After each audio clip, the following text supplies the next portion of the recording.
Hey guys, this is just, I want to give you a quick rundown of my three-part running program. Now, it's all on my website, so check it out. There's some sections there that define each of the three stages that we work through.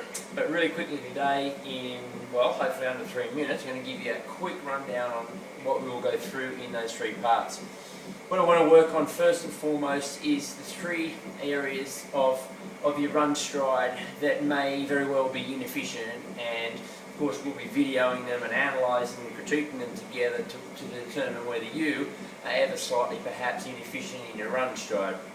The first thing that we're going to look at is whether you're overstriding. So when I refer to overstriding, I'm referring to your hips being your centre of mass, and very similar to this wheel where the hub of the wheel is very much right smack bang centre, and of course the centre of mass, okay, is going to be directly over the base of support, which is always directly underneath it.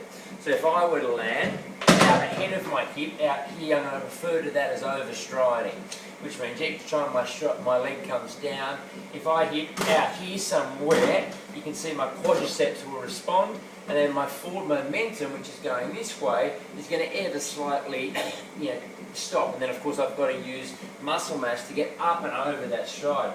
So when I'm landing, I'm going to try and land underneath my hip. So the first thing is overstriding. Are you overstriding like so? Right now I'm overstriding, I'm extending my front leg, I'm sending it out. If I drop a plumb line down straight from my hip, if I'm landing out here, I'm going to refer to that as overstriding, in which we'll spend longer on the earth, and we're going to stop and break that cost of impact each and every stride. The second area that we're going to focus on, which again will perhaps limit your efficiency, is the stiffness in the knee joint and a stiffness in the ankle joint when you're actually landing and supporting your body weight. And again, just like this wheel here, if the wheel is pumped up extraordinarily high and it's going over bumps, that bump's going to go bang back straight up through your bum and going to feel fairly uncomfortable. So usually we like to soften up the tyres a little bit so that it actually moulds into the earth. Same thing when we run, no different.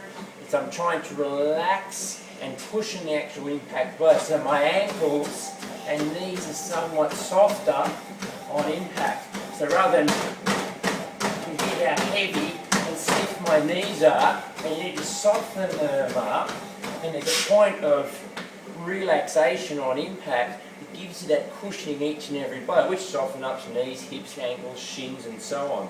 The second feature is just relaxing, okay, these key joints involved with running. Third and final thing is if I'm pushing off the back of my stride and I'm extending through the knee joint, I'm going to send myself up into space. So my vertical oscillation is going to be greater than it really should need to be. So right now I'm really springing off the back of my stride, and you can see my vertical up phase is obviously greater than if I relax and pull my stride off. You can see I'm not getting anywhere in the seam up and down.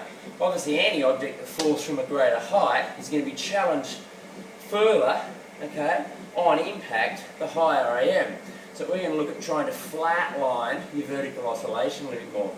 Three features involved, which we're going to go through in great length, and this whole workshop takes 3 hours to go through. First and foremost thing is posture. If shoulders are rounded forward, head's forward, arse is back, legs forward, very similar to how we sit all day, then you've got Buckley's of running well. Balance is all about maintaining my head in line with my shoulders, in line with my hips, in line with my knees. So my posture just sits back and down, and I'm always balanced. I'm not forcing anything in any great detail, it's just all relaxed, shoulders back and down, head's evenly positioned. And I've obviously got a stack of cues and drills and skills that we can do to have you hold this more relaxed position. All good runners on the planet, they're relaxed, shoulders back and down, and their hips are forward. Yeah, their bum is not back like so, their hips up and forward. So first thing is posture. If you're not there, we're never going to get it. The second feature of running well is just to allow gravity to take up some of the movement. Right? So I get from this point here, ankle is my pivot, and I simply fall into my run stride. So obviously on a treadmill that's difficult to do, but running is efficiently a position of always falling forward, and you're always in a state and a flow and a position of falling forward. And of course the third feature is that I'm going to pick up and lift that base of support off support. So one, posture, shoulders back and down, pelvis forward, lean into your stride, okay, not from the pelvis, that's not leaning, okay. Leaning is that the pelvis moves forward, because that's my centre of mass like the wheel again, and then of course I'm landing underneath. And the third and final feature is we're going to work on picking the feet up off the deck. So rather than pushing the foot into the ground, which we worked out before is just going to send you up into space, we're going to have more so that the foot just hits and pulls, hits and pulls, hits and pulls. The less time you spend on the earth, the better. The longer I'm on support, the greater my muscles have to work to support my body weight in that balanced position. So I'm trying to go hit, pull, hit. Irrespective of the speed I'm running at, it's always about light feet, light footfall, and a quick hit, no real great extension of the knee joint. So let's get to see what I haven't focused on today is so much where I'm landing, what part of the foot.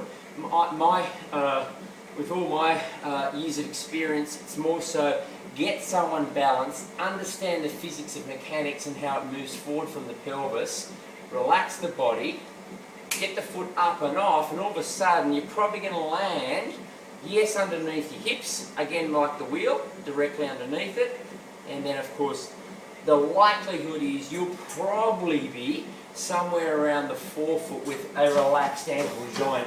And if you focus on my feet, I suspect I might be giving the impression that I'm ever slightly on my heels, but I think if you were to slow-mo it down, you'd find that I'm coming down and I'm hitting ever slightly underneath my hips, probably through the forefoot.